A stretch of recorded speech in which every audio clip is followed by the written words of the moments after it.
Hi fellows, it's your boy JP from JP's English Time.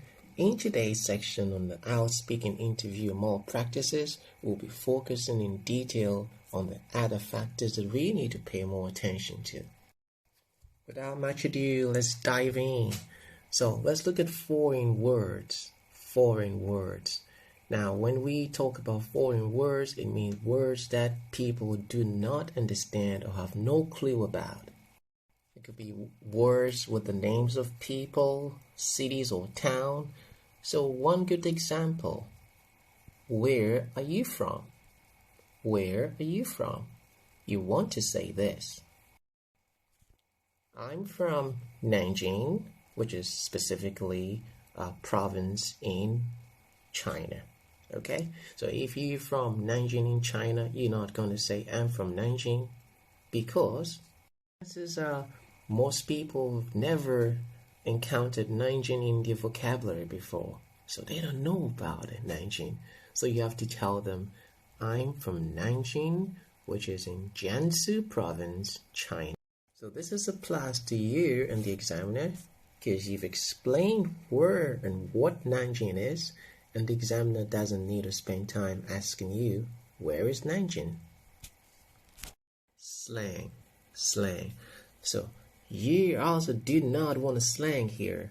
You want to take out all the jargons. You do not want to baffle gap.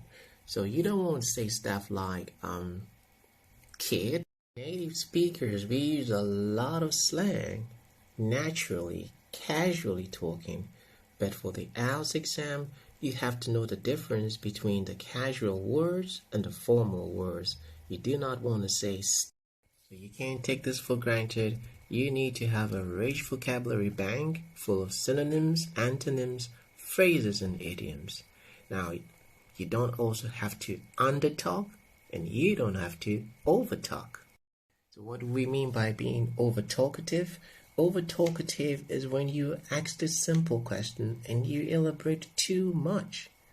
Chances are the examiner is going to come up with follow-up questions. So you just have to stay calm.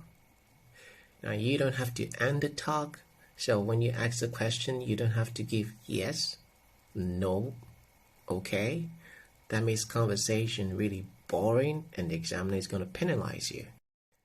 That gives an impression to the examiner that you're not fully prepared for the test, or you're not feeling comfortable, which is a no. Now, memorization of answers, that is very dangerous. You do not have to memorize answers because there are tons of questions and you cannot do that.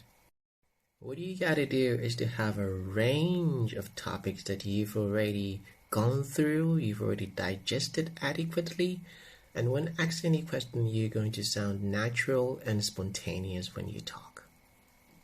Else, you're going to sound artificial, and the examiner is going to know. Okay, so be natural and relax, answer questions as they come to you.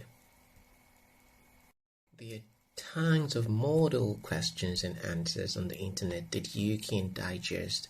Okay, you can learn from them, but do not memorize them. What if you forget? Lastly, we will focus now on use on phrasal verbs and idioms that are well understood. There is a saying that a best teacher or best speaker is the one who can explain a sentence to a 5-year-old. So if you're saying stuff that people cannot comprehend, what are you talking about? So here you're going to use a strange idiom, and the examiner maybe says, could you elaborate, sir? And then you don't want to fumble with your words. That's going to give a bad impression. To avoid all that embarrassing moments, you should use words and phrases that you are conversant with, so you can be able to explain to a speaker of another language who has no idea what you're talking about.